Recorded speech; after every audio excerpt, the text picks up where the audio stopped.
Como você enxerga a vida e seus acontecimentos?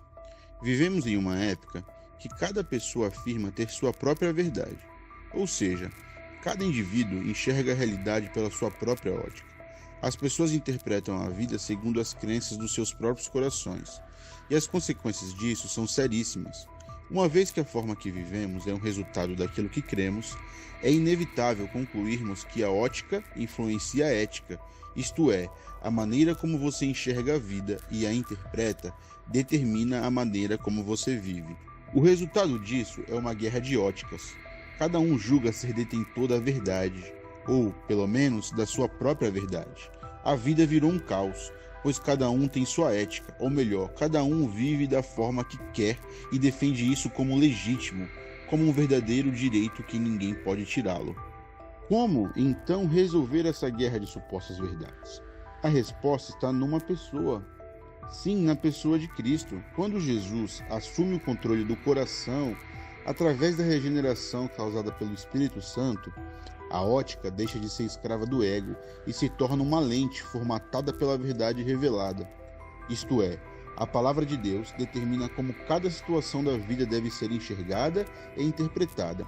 E como consequência disso, a forma de viver passa a ser a forma de um discípulo. Na guerra de óticas, a esperança é o Evangelho de Jesus, pois apenas nele a ética será redimida.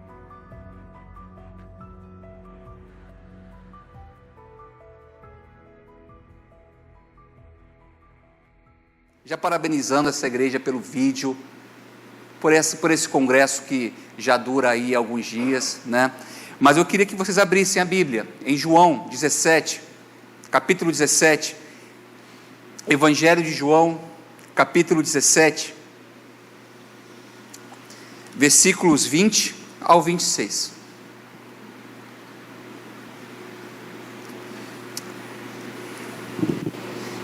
Posso usar o slide, né? Boa, aí. João 17, 20 ao 26. A minha Bíblia, ela é NAA, cometi esse erro, tá? Presbiteriano não usa NAA, né? Mas lá a gente usa e eu trouxe NAA, mas pode ler à vontade, não tem muita diferença não, tá bom?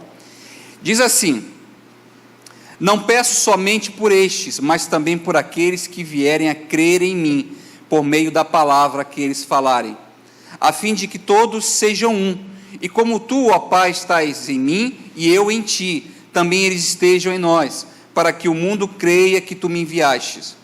Eu lhes transmiti a glória que me destes, para que sejam um como nós o somos, e eu neles e tu em mim, a fim de que sejam aperfeiçoados na unidade, para que o mundo conheça que tu me enviastes e os amaste, como também amaste a mim.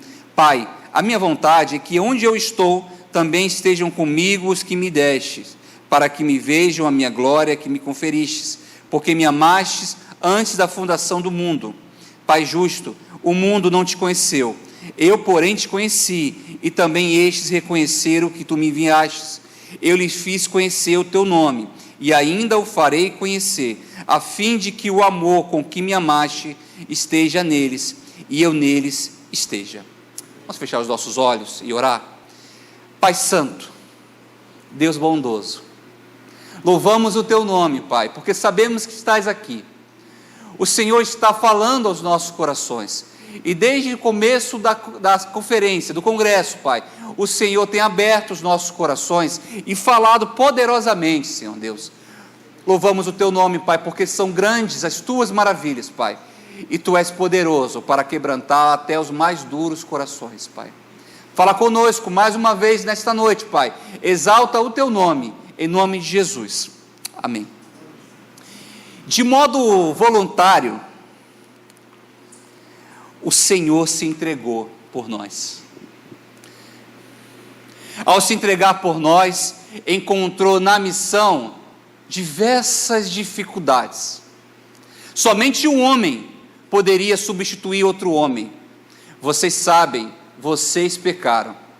Vocês foram destituídos, separados da glória de Deus.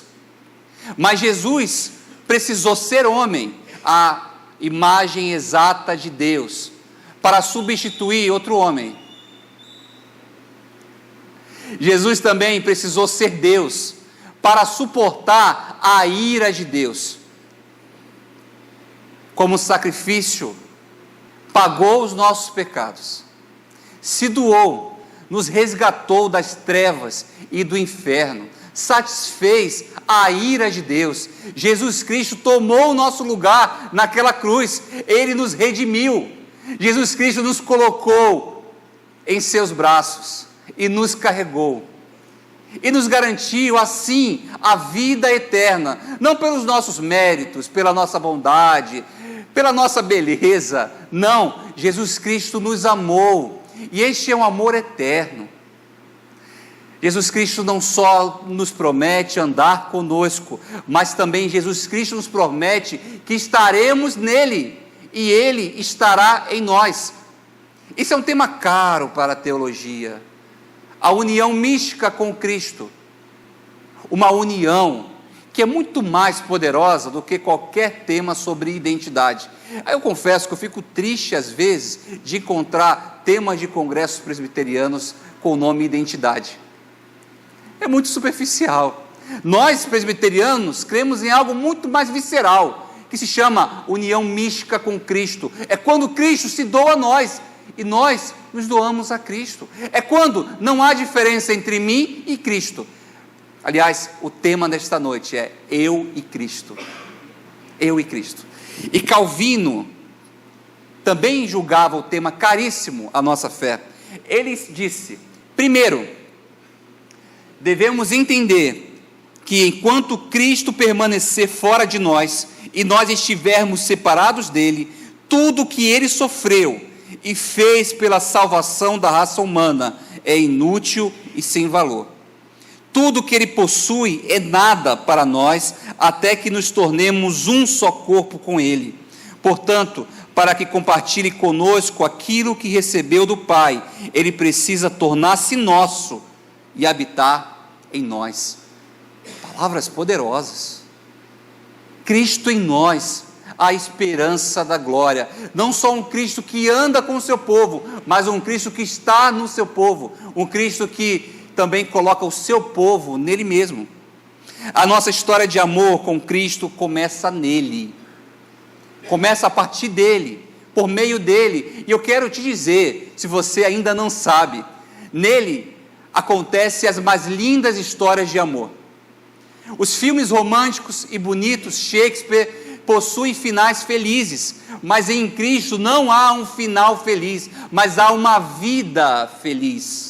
A promessa para os cristãos, para os eleitos, para os santos, os amados de Deus, é que eles habitariam em Cristo por toda a eternidade. É uma história de amor lindíssima, daquele que não tinha pecado, do inocente que se entrega por amor à noiva pecaminosa, que teve o pecado que a deturpou, que a depravou, e que por fim Deus a reconquista e casa com ela. Não há final feliz nesta história de amor, não há final feliz na sua história de amor. A promessa de Deus Pai é nos dar uma vida, e vida em abundância, uma vida feliz ao lado dele. Que privilégio! O cristão, em sua essência, é alguém que se identifica pessoalmente com Cristo Jesus. E um cristianismo sem Cristo é um baú sem tesouro. É um baú sem tesouro. É uma moldura sem retrato, um corpo sem vida. Cristo vem a cada um de nós e nos convida pessoalmente: vem e segue-me. O chamado é feito de modo individual. Cristo nos encontra em nossos pecados, encontra em nossos delitos, e Cristo nos chama e nos convida a segui-lo. Lembre-se do jovem rico que negou seguir a Jesus porque precisava ainda cuidar de outras coisas, de outros interesses. E Marcos, então o Evangelho de Marcos nos ressalta que Cristo o olhou, e apesar do abandono do jovem rico, Cristo fitou seus olhos e o amou. E o amou. Que história bonita. Quando eu fui encontrado dentro de um quarto, da minha casa. Tinha acabado de terminar um namorinho que durara 4 meses. A menina era filha do pastor. E parece que quando a gente faz algo ali, né?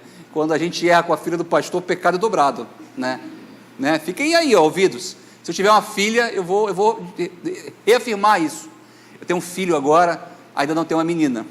Mas eu tinha errado com a filha do pastor. Estava triste, 4 meses de namoro. Tinha começado o namoro porque gostava da menina como amiga, mas não gostava da menina como namorada.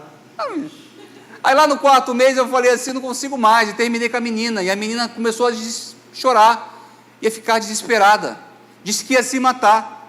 Eu fiquei mal com isso. Abracei, tentei consolar para que parasse aquilo. Fui para a minha casa e me despenquei em choro. Deitei no meu chão, no chão do meu quarto, e comecei a chorar. Disse para Cristo: eu sou inútil, eu não sirvo para nada, não foi isso para que meus pais me criaram. E aí eu comecei a chorar, e de repente eu senti um calor, um abraço inexplicável. E era como se toda a minha tristeza tivesse sido carregada pelas mãos de Cristo. E eu disse, ainda chorando e orando: me peça algo, eu farei de tudo para mudar, eu farei de tudo para ser teu. Abri a Bíblia aleatoriamente, como fazem muita gente que não teóloga, né? Mas eu abri a Bíblia aleatoriamente. E aí, lá estava 1 Coríntios 7, dizendo assim, que é melhor que o homem não se case e viva solteiro.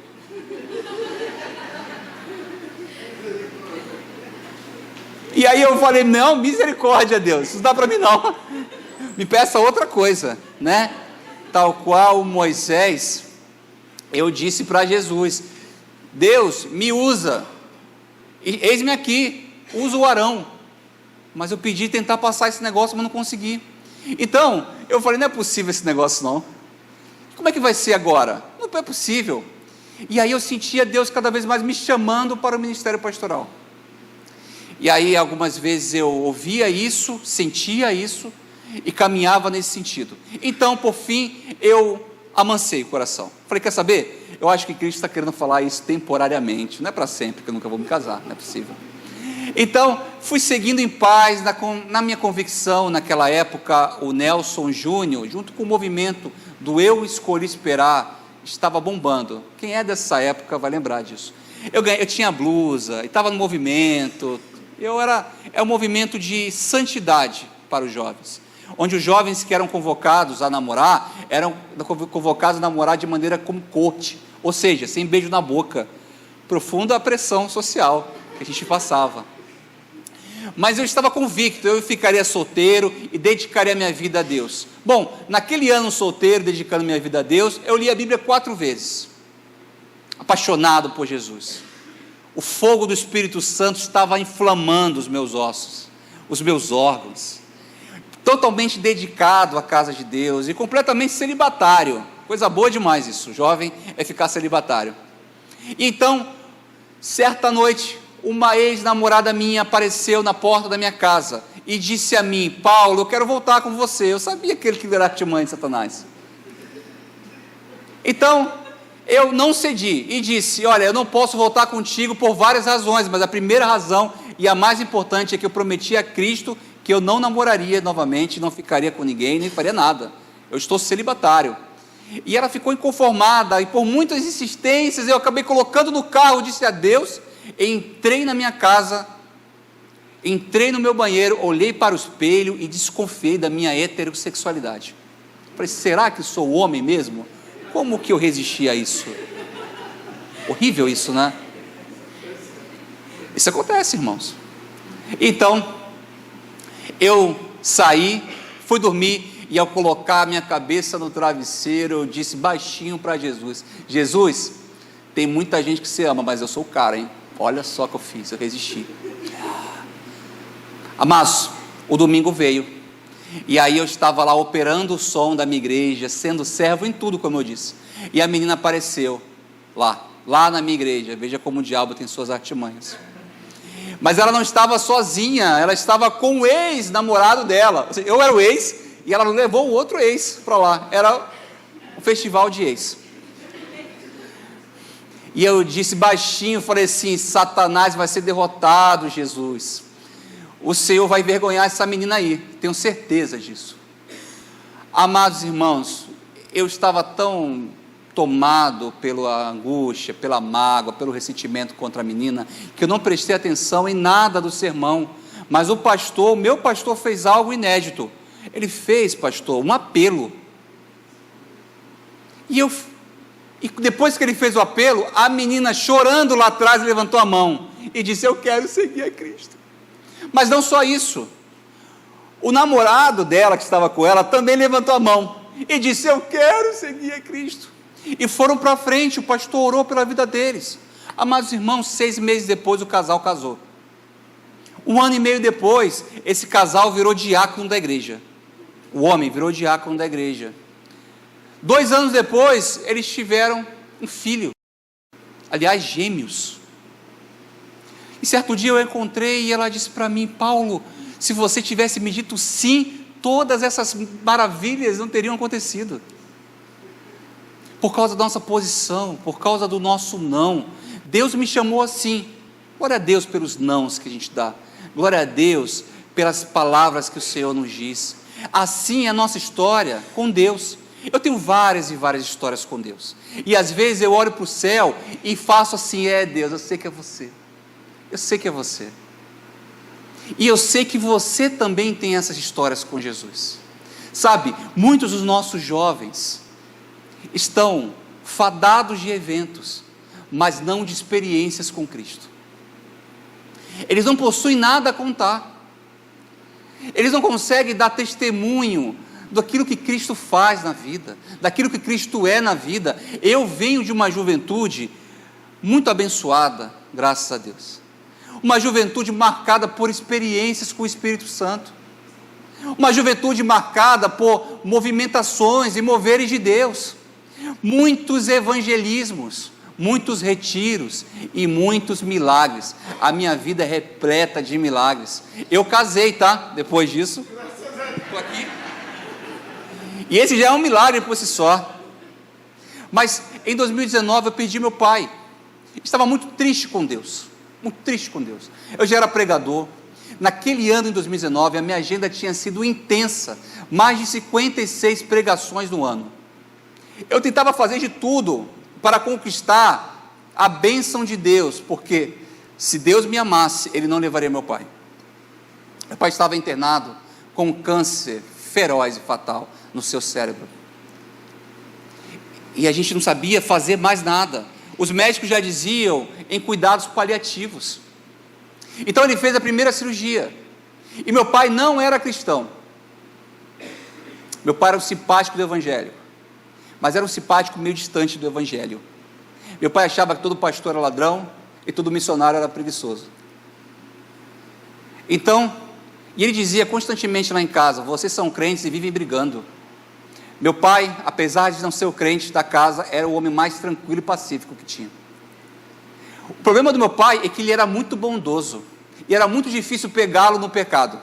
Meu pai não bebia, não fumava, não xingava, não tinha amigos fora da igreja. Era muito difícil convencê-lo que ele estava errado, que ele era um pecador e que precisava da graça de Jesus. Então apareceu um tumor no cérebro dele. A gente ficou penando para descobrimos que era um tumor fatal. Então ele foi levado à cirurgia, e lá na cirurgia, antes um pouco da cirurgia, ele orou, e disse assim: Deus Pai, Pai Deus, me salva, me cura, eu não sei nem orar, me salva, me cura. Então ele fez a cirurgia, e a cirurgia foi um sucesso. No outro dia pela manhã eu encontrei ainda em coma induzido. Imagina, é uma cirurgia que tira o escalpo do cérebro, né, e vai vasculhar o tumor dentro. Ele estava em coma induzido, e eu brinquei com ele, reagiu no equipamento e não acordou. À tarde eu voltei lá e encontrei acordado. Então meu pai olhou para mim e disse assim: Paulo, eu vi Jesus, mas eu sou presbiteriano. Então calma aí, você viu quem? Eu vi Jesus. Então ele começou a narrar o que ele viu. Meu pai, vermelho, chorando, disse: Paulo, eu orei ao Senhor. E aí, de repente, eu vi um homem saindo do banheiro. E era um homem alto, que brilhava muito, que brilhava intensamente. Mas eu sentia frio naquele quarto. Então, a cada passo que aquele homem dava em direção à minha maca, eu sentia o meu corpo ser aquecido. E então esse homem foi ao meu lado, me abraçou fortemente e disse no meu ouvido: Rogério, eu te salvo, eu te curo. E ele disse chorando, meu pai era um militar que raramente chorava, e ele disse chorando isso, ele disse: Paulo, Jesus é a fonte de toda alegria.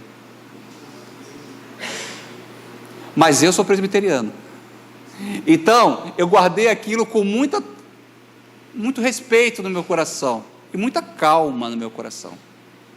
Sou seminarista reformado, do JMC.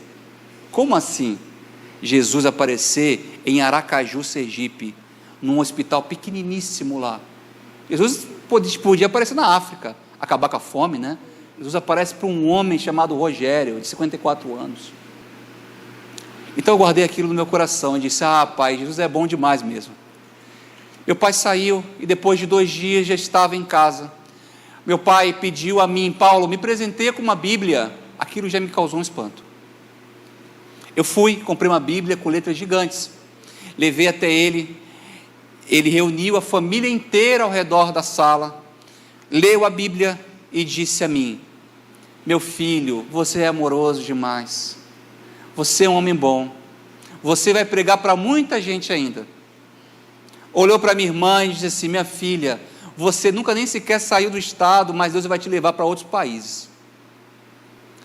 E a gente estava achando aquilo tudo estranho. Imagina, irmãos, 32 anos da minha vida, meu pai não entrava na igreja, e de repente, após a cirurgia, estava fazendo esse tipo de coisa. É difícil acreditar, mas o pior aconteceu. Ele virou para minha mãe, e eu sabia que há 2 meses antes da cirurgia, meu pai tinha pedido divórcio, mas só tinha dito a mim. Então ele virou para minha mãe e disse assim: Marta, como eu te amo, você é a mulher da minha vida, e deu um beijo na boca dela. E a gente ficou pasme, porque meu pai não era um homem de beijar na frente de ninguém. Então ele abraçou, e eu fiquei assim: o que aconteceu naquele hospital? Meu pai saiu daquele dia. 7 dias depois fomos à sorveteria. Na sorveteria eu fui pegar um sorvete para ele, olhei para trás, meu pai estava orando por um homem que estava de joelhos diante do meu pai. Eu fui tirar o meu pai daquela situação, e a esposa deste homem me segurou e disse: deixa, Deus está falando na boca do seu pai. Eu não estava entendendo nada. Eu ia para a farmácia, meu pai levava 1h30, 2h30, e quando eu ia lá ao encontro dele, meu pai estava evangelizando a farmacêutica. Eu não entendia nada. Meu pai tinha ido à igreja, e meu pai estava dando aula para algumas pessoas na porta da igreja. Meu pai, em pouco tempo, se tornou também diácono daquela igreja, não a minha igreja, mas de outra igreja. E meu pai achava que todo pastor era ladrão e todo missionário era preguiçoso, mas meu pai abriu a casa, o sítio dele, para 2 turmas de missionários de Jocum. Mais de 46 jovens de várias nações moraram com meu pai. Meu pai se tornou pai daqueles meninos por um tempo de treinamento. Só o Espírito Santo pode explicar um negócio desse. Meu pai me ligava e dizia coisas bonitas, e dizia: Paulo, o Senhor é contigo, fique em paz.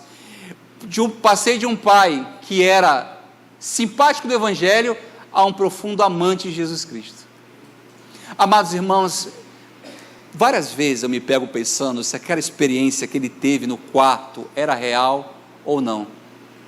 Mas uma coisa é inegável: aquela experiência pode ter sido real ou não, mas a forma como meu pai viveu os 2 últimos anos da sua vida foram reais, foram verdadeiras. Somente um homem que encontra a Cristo tem essa profunda transformação. Meu pai precisou fazer uma 2ª cirurgia, e da 2ª cirurgia saiu tetraplégico, e depois de 6 meses ele veio a falecer. Fiquei muito triste com Deus, muito triste com Deus. E 1 mês depois eu estava pregando numa igreja, estava decidido a fazer o meu pior sermão da minha vida. Eu queria me vingar de Deus. Eu estava lá pregando, e eu fiz o sermão, um apelo mais duro que eu já podia ter feito. O sermão foi horrível, mas o apelo foi muito duro. Eu falo isso porque já confessei o meu pecado a Deus. Então, meus queridos irmãos, eu fiz o apelo, o menino se levantou. E o menino era muito parecido com meu pai. E ele vinha chorando a mim. E aí eu fui, abracei o menino, ainda com uma dor no coração, mas não querendo se submeter a Deus, orei por aquele menino. Então foi quando me veio as verdades na mente, que diziam assim: Paulo,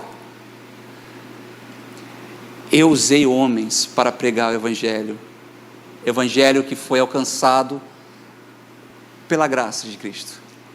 Eu usei homens para fazer isso, mas não foi assim com seu pai. Assim como você abraça esse menino, eu abracei o seu pai. E eu dei aquilo que é de mais poderoso na terra, a salvação a ele. Eu salvei o seu pai, eu livrei o seu pai. Paulo, eu não te devo nada. É você que ainda continua a me dever. Aquilo curou meu coração. Saber que o próprio Cristo tinha falado ao meu pai. Sabe, a gente teve uma semana de congresso maravilhosa, mas ainda não é Jesus Cristo aqui. Deus usa homens para falar, mas eu passei a acreditar que de vez em quando, acontecem coisas miraculosas, que fogem do nosso cálculo, da lógica e das razões, e por isso imprime em nós esse senso de individualidade. Só você sabe o que você já passou com Jesus, só você sabe o que viveu com Jesus, só você sabe da história com Jesus, e ainda que quando você conte, as pessoas pensem que é loucura, você sabe da fé que carrega no seu coração. Cristo e eu é assim. É um amor eterno, é um amor que se revela em pessoalidade, é um amor que faz milagres que as pessoas não ficam sabendo, mas nós sabemos que Cristo está em nós, que nós estamos em Cristo, e que podemos viver neste mundo hostil, com a certeza de que nós somos dele, e ele é nosso.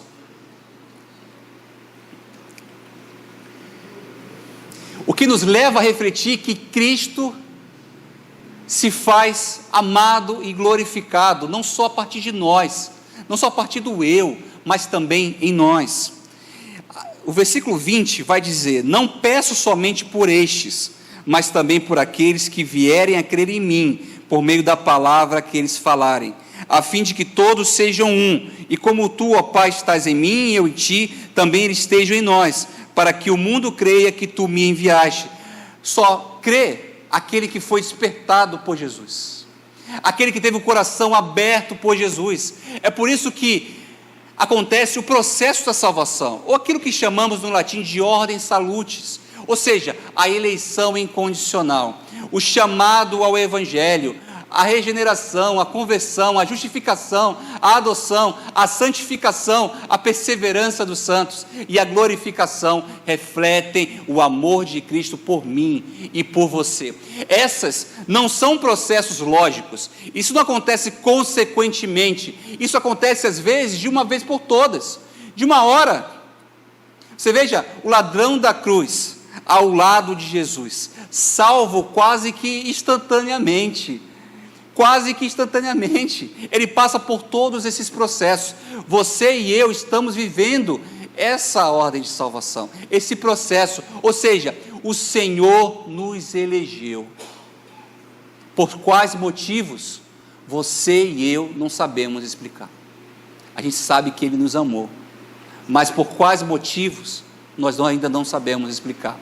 O Senhor nos chamou, e houve um chamado. Por que Ele nos chamou e não chamou a outro? Porque a sua graça a nós foi irresistível. Por quê? Mas também o Senhor nos converteu. Era impossível nos converter. Nós éramos chamados inimigos de Deus. Nós tínhamos algo contra Deus. Então o Senhor converteu os nossos corações, mas também o Senhor nos regenerou. Nos fez nascer de novos. Nós tínhamos uma existência de pecado, com muitos delitos, gravíssimos delitos, mas o Senhor nos passou de um nascimento para o outro. O Senhor nos deu um novo nascimento. Amados irmãos, o Senhor também nos santificou.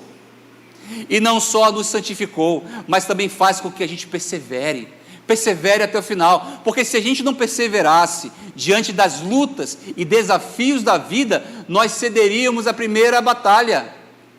O vale da sombra da morte não é apenas um período ou uma fase. O vale da sombra da morte, amados irmãos, abram os olhos, é toda a sua vida. Se não fosse a graça de Cristo, a misericórdia e o seu eterno amor por nós, nós cederíamos ao vale da sombra da morte. Mas o salmista continua, sabendo que a sua graça, seu amor, o acompanharia por todos os dias de nossas vidas.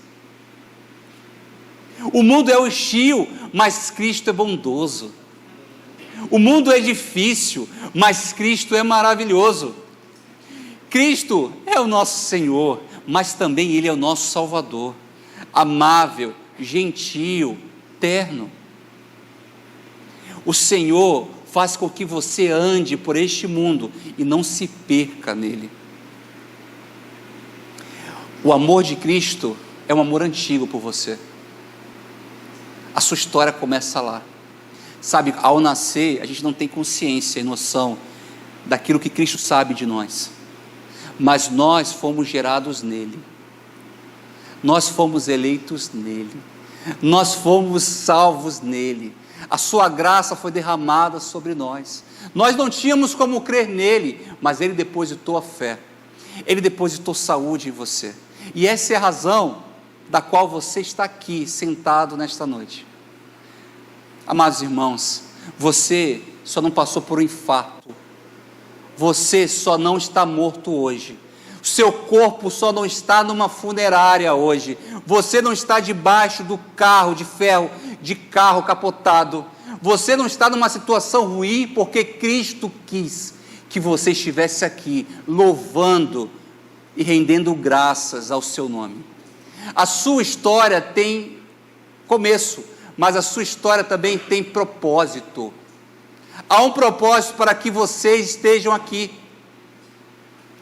A missão da igreja é uma unidade que compartilha da unidade de Deus e exemplifica a sua beleza para o mundo. Você foi feito para ser igreja com o seu irmão. Você foi feito para ser povo de Deus com os seus irmãos. E a missão dessa igreja é glorificar Jesus Cristo. Antes de você ser levado por Cristo, antes de tudo acabar aqui, você é igreja, e não há igreja de Jesus sem você, mas também não há você sem nós, não há eu sem nós, não existe Elias orando para que a chuva desça, sem que a chuva também molhe outras pessoas. Nós fomos chamados a nos relacionar, nós fomos chamados a sermos igreja, a insistir nisso. É por isso que ele fala aqui, por aqueles que vierem crer em mim, por meio da palavra que eles falarem, a fim de que todos sejam um. Nós somos um com Cristo Jesus. Cristo Jesus é um conosco. Quando nós somos igreja, quando estamos em unidade, quando trabalhamos juntos, quando perseveramos juntos, somos igreja do Senhor, somos um em Cristo. Essa é a relação de Cristo em nós. Todos esses milagres que eu contei no início só faz sentido porque isso edifica o corpo de Cristo, mas nada que não seja proveitoso ao corpo de Cristo é necessário para o Evangelho. Deus quer que a gente viva uma vida em comunidade, uma vida em família, uma vida sendo um com seu irmão. Não há nada que possa nos arrebatar de suas poderosas mãos. Já dizia o candeeiro, não há nada que possa nos arrebatar das suas poderosas mãos. Ao morrermos, nossas almas irão à presença de Deus e contemplaremos a glória de Deus. Contemplaremos a glória de Deus, e é para isso que fomos feitos, como igreja, como corpo de Cristo, unirmos como igreja para glorificar a Cristo. Lá nos versículos 22 diz: eu lhes transmiti a glória que me destes, para que sejam um como nós o somos.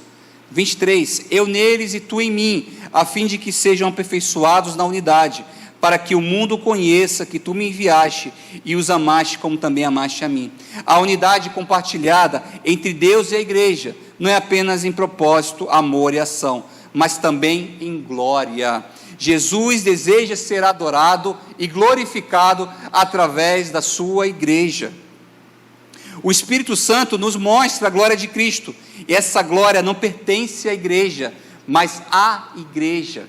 Essa glória vem de Cristo, essa glória vem de Deus. Ele nos predestinou, nos criou, se encarnou, pagou pelos nossos pecados, nos santificou e consumará todas as suas coisas por causa da sua glória.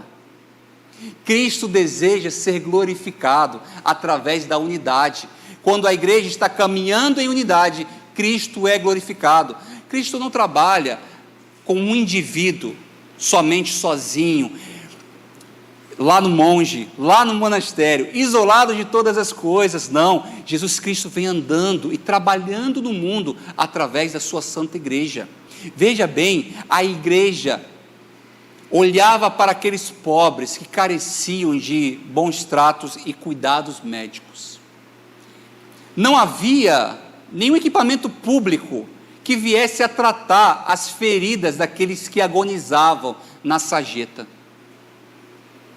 Então uma senhora muito rica convocou o bispo da cidade de Antioquia, Basileu, e disse: Basileu, certa vez eu fui tratada com cuidados especiais por um médico, mas eu percebo que há muitos que sofrem na nossa cidade. Como eu posso ser resposta de Deus para a minha cidade? Então Basileu disse: ora, precisamos de muitos recursos, mas podemos contratar médicos, e eles podem fazer isso de maneira gratuita à população. Então a igreja de Antioquia juntou-se naquele movimento, a moça patrocinou aquela empreitada, e aí o primeiro hospital público do mundo nasceu, porque alguém se colocou na brecha, porque alguém se perguntou: como eu posso ser a bênção para a minha cidade? Então Basileu e os outros médicos lavavam as feridas dos doentes com as suas próprias mãos, e ao serem perguntados o porquê faziam isso, a resposta foi clara: lavamos com as próprias mãos, porque foi assim que Cristo fez conosco. Ele colocou as suas próprias mãos, nos lavou, nos limpou, nos enxugou de todas as feridas. O primeiro hospital público nasceu por causa de alguém que ouviu a voz de Deus. Amados irmãos, a coisa não para por aí.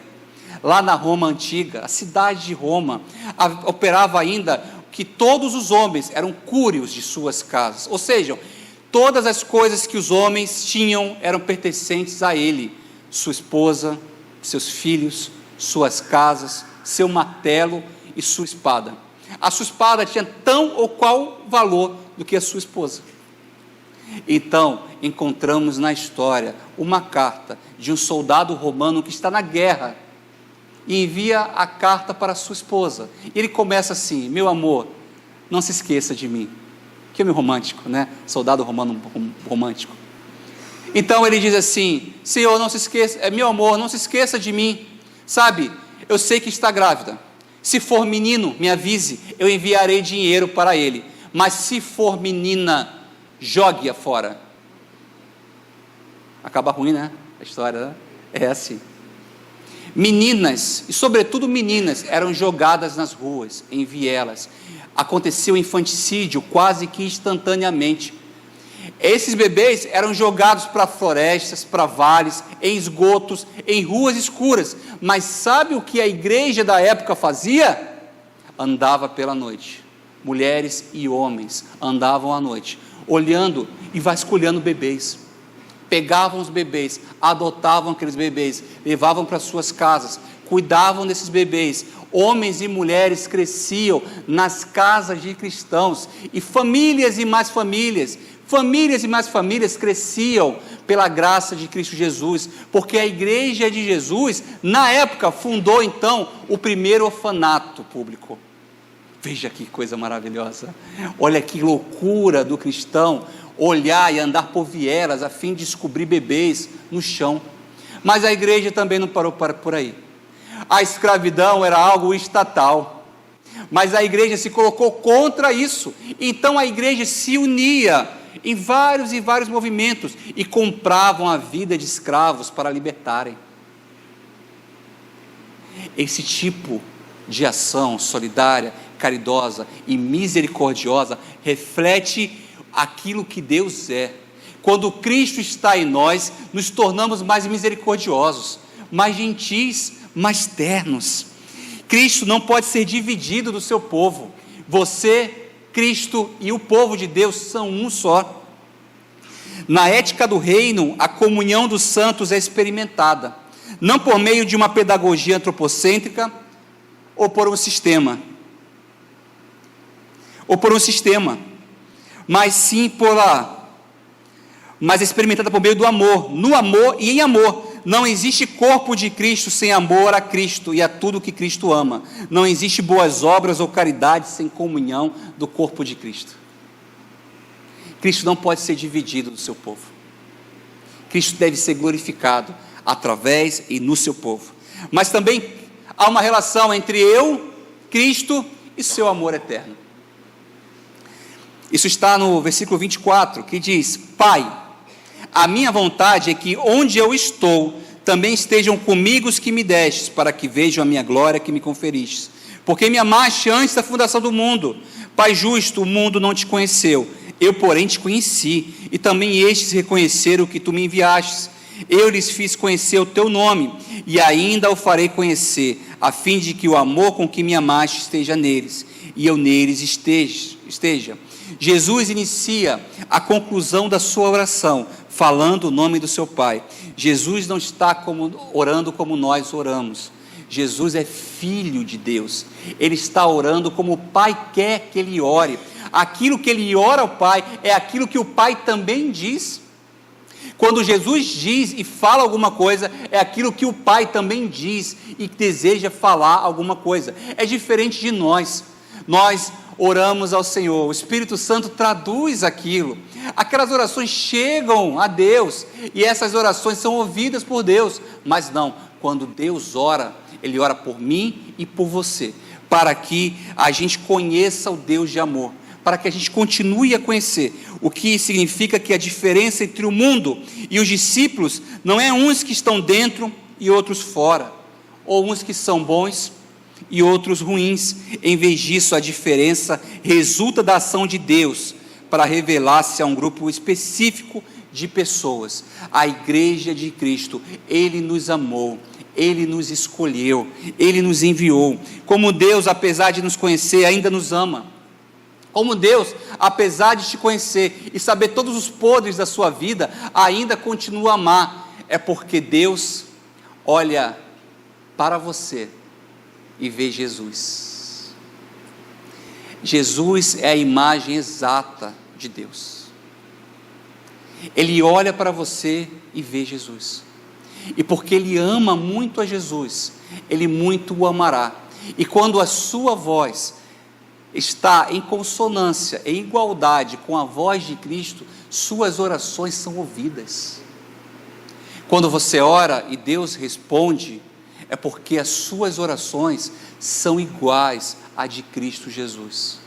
É verdade que muita gente ora e não é a voz de Deus. E graças a Deus por isso.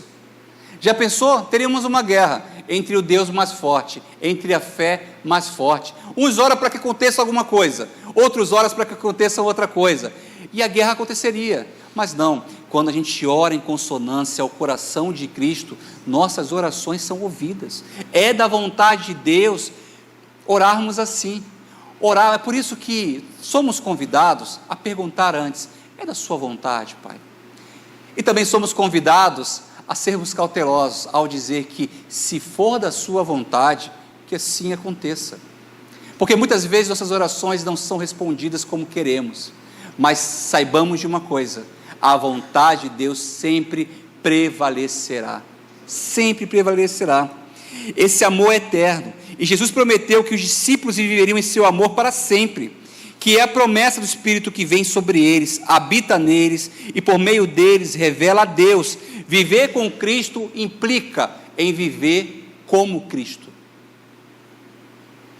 A ótica do reino é essa: aquele que vê a Cristo imita a Cristo, e isso invade os nossos sistemas. É inadmissível, por exemplo, uma igreja que imita a Cristo oprimir um trabalhador que trabalha nela. É inadmissível isso.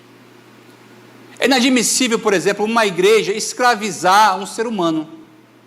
É inadmissível isso. É inadmissível uma igreja levar os seus membros a se suicidarem, como aconteceu com Jim Morrison. É inadmissível. É inadmissível uma igreja que se diz crente e autêntica na fé roubar a outros. Está aliado ao tráfico, por exemplo. No Rio de Janeiro, esse cenário maluco que é o Rio de Janeiro, lá temos o que chamamos de narco-religião.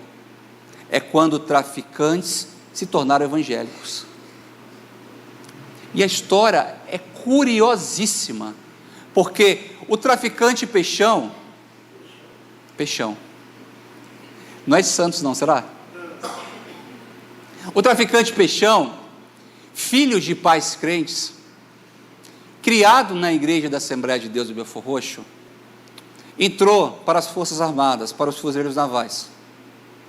E lá ele aprendeu a atirar, a mexer em arma, a ter tática, estratégia, não é verdade? Mas o Peixão aqui fora começou a traficar armas. E aí o Peixão foi preso por causa disso.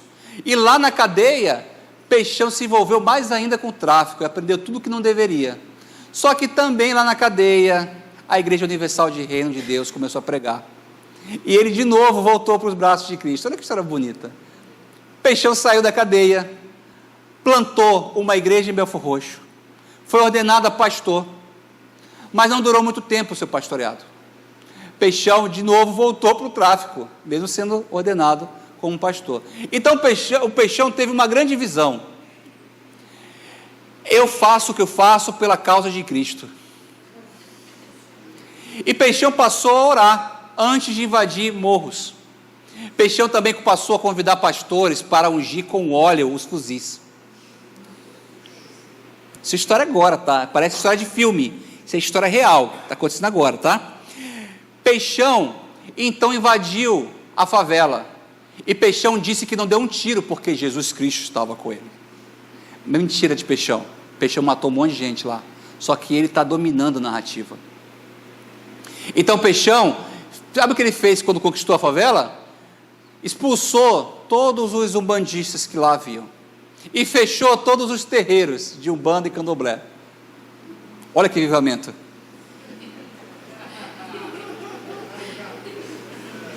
Peixão fez mais ainda. Peixão pintou as paredes da favela e colocou vários versículos, principalmente: o Senhor é meu pastor e nada me faltará, Jesus Cristo está aqui neste lugar, e por aí vai. Peixão fez mais ainda. Descobriu que um bandido da sua facção foi comemorar o dia de São Jorge comendo uma feijoada. Para quem não sabe, São Jorge é o padroeiro do estado do Rio de Janeiro. E então Peixão expulsou o homem, porque ele não pode conceber um católico na sua facção, tem que ser evangélico. Peixão dizima, e dizima alto na igreja. E para piorar, Peixão está neste momento ameaçando invadir a igreja da Penha, onde tem uma escadaria, uma igreja tradicionalíssima no Rio de Janeiro e na fé católica. Peixão deseja invadir a igreja da Penha, porque Peixão quer abolir o catolicismo do lugar. Peixão levantou um grande altar, com uma estrela de Davi, que dá para ver de quase todos os pontos da vida Brasil. Uma estrela de Davi. É claro que Peixão tem como seu ídolo Davi, o rei Davi, não Jesus Cristo, né? Peixão é esse homem, traficante e evangélico. Que loucura. Mas a gente tem coisa bem pior, a gente tem político evangélico também, que é bem pior. Bem pior. Bem pior. É bom falar sábado, culto jovem, a gente pode falar essas coisas. Mas tem pior. Amados irmãos, esse tipo de fé, esse tipo de movimento que se diz cristã, que está em um profundo fosso entre aquilo que é a realidade cristã e aquilo que é o ideal cristão, esse tipo de fé que é completamente diferente daquilo que é a fé autêntica, esse tipo de fé continua a querer calar a boca de Jesus, principalmente calar a boca de Jesus nos templos. É como os fariseus e herodianos, que se juntaram para fazer Jesus calar a boca. Quando a igreja de Cristo não está unida e glorifica o Cristo, e não faz a glorificação de Cristo como missão e propósito da sua vida, a igreja de Cristo serve para movimentos como esse, de fé falsas, de fés que não são autênticas. É por isso que os versículos finais nos convidam a olhar para Cristo e olhar para as nossas próprias experiências e a olhar sobretudo para aquilo que Jesus Cristo é, para que não haja mais nada entre você e Cristo, para que Ele te convide e para que não haja mais ruído entre a voz dEle e o seu ouvido, para que não haja mais nada entre o que Ele quer para você e aquilo que o seu coração quer, para que não haja nada entre você e Cristo, é que Ele nos convida em amor para vivermos uma vida por Ele, para Ele, por meio dEle, e entendendo que através dEle acontecem todas as coisas.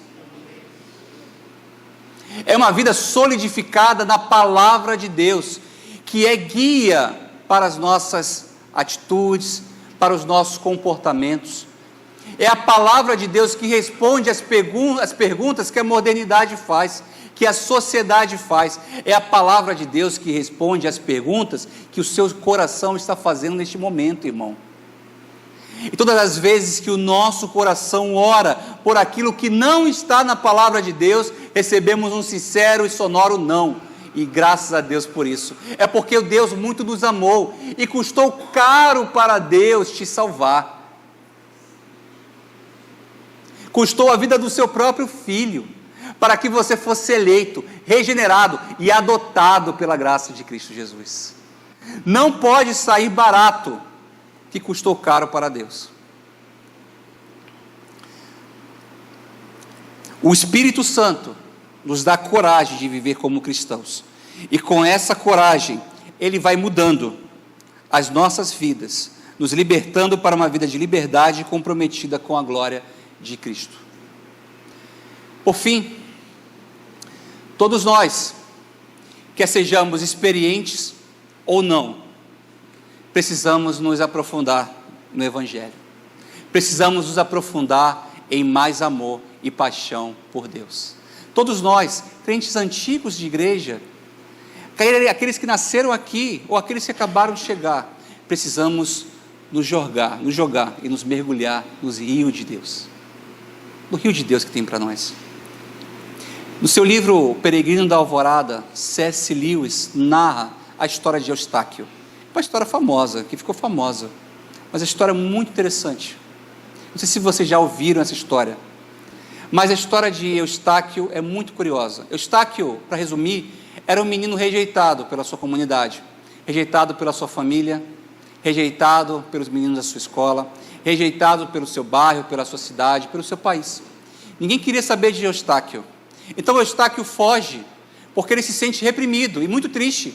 Ele foge para uma caverna, e lá ele deseja ser grande, tão poderoso como um dragão. E o seu desejo acontece. Eustáquio então se transforma em um grande e poderoso dragão. Mas não demora muito para Eustáquio perceber que ou as pessoas têm medo dele, ou as pessoas querem matá-lo. Porque agora, como poderoso, gigante dragão, ele causa medo e amedronta as pessoas. Quem seria amigo de um dragão? Então Eustáquio se vê mais uma vez solitário e sozinho. Tudo que ele queria, tudo que aquele menino queria era ser amado, acolhido e aceito. Mas agora, como dragão, ele é um homem rejeitado, ele é um menino rejeitado. Então ele encontra Aslan, um leão grande, um leão bonito, um leão vistoso. Aslan é o rei de tudo. Dá para imaginar quem é Aslan, né? Ele é o rei de tudo. Então Aslan encontra o dragão e diz: se você tirar as escamas, você conseguirá tirar a pele que está por volta de você. Então Eustáquio começa a tirar suas escamas, e começa a dar certo, porque ele passa a perceber que as escamas estão indo ao chão. Ele começa a ficar feliz, e começa a tirar as escamas, mas quando olha, percebe que, apesar do seu imenso esforço, as suas escamas estavam no chão, mas havia escamas por baixo das escamas. Então Eustáquio fica frustrado mais uma vez. Então o leão disse assim: Eustáquio, deixe-me ajudá-lo. Então Eustáquio, faça tudo o que você quiser.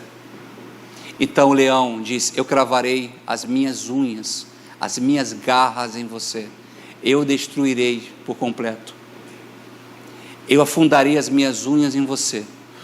Resista, persevere, fique calmo, vai dar certo. Então o leão crava as unhas nas escamas de Eustáquio e começa a rasgar Eustáquio de cima para baixo. Eustáquio tem tanta dor, que ele deseja morrer. O leão vai mais fundo e mais fundo. Eustáquio diz: eu não consigo suportar tanta dor. E ele começa a chorar e gritar de dor. Mas o leão está rasgando as suas escamas, indo cada vez mais profundo. Quando tudo acaba, quando Eustáquio já não tem mais forças e é a ponto de morrer, o leão acaba. E Eustáquio abre os olhos, e todas as suas escamas estão ao redor do seu corpo. Eustáquio vira então menino de novo. Eustáquio se torna um menininho de novo. E aí ele percebe que para Jesus Cristo muitas vezes nos tocar, é necessário que as suas garras afundem a nossa pele. É necessário que Ele tire todas as escamas. E é necessário que você passe por frustrações. E é necessário que você passe por crises. É necessário que você seja constrangido pelo seu pecado, seja confrontado pelo seu pecado. É necessário que haja choro. É necessário que haja revelação. É necessário que haja revelação do seu pecado para o mundo. E muitas pessoas são pegas em pecados e se pergunta por quê. Tanta gente faz e não acontece nada, mas comigo por quê? Por que comigo acontece? Mas são as garras de Cristo tirando as escamas de dragão em nós. É necessário que Jesus vá mais fundo em nós para nos tornarmos meninos novamente, para que nos tornarmos pessoas parecidas com Ele. Quanto mais andamos com Cristo, mais suas garras são fincadas em nós. Quanto mais suas garras são fincadas em nós, mais nos pareceremos com Jesus Cristo. É necessário ir mais fundo, quer seja você experiente ou não na fé. A gente precisa pedir a Jesus hoje: seja comigo, Pai. Cristo, me vê. Cristo, eu estou aqui. Eu quero te amar mais. Eu quero ser cada vez mais apaixonado. Eu quero ter mais amor por ti e por sua palavra. Eu quero viver uma vida de piedade. Eu quero viver uma vida sem pecado. Eu quero viver uma vida condizente ao que o Senhor fez por mim naquela cruz.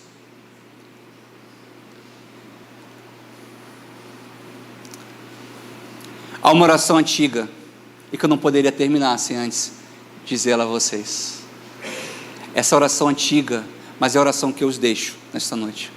A oração diz o seguinte: Cristo comigo, Cristo em minha frente, Cristo atrás de mim, Cristo em mim, Cristo abaixo de mim, Cristo sobre mim, Cristo à minha direita, Cristo à minha esquerda, Cristo quando me deito, Cristo quando me sento, Cristo quando me levanto, Cristo no coração de cada um que pensa em mim, Cristo na boca de cada um que fala de mim, Cristo em todo olho que me vê, Cristo em todo ouvido que me ouve.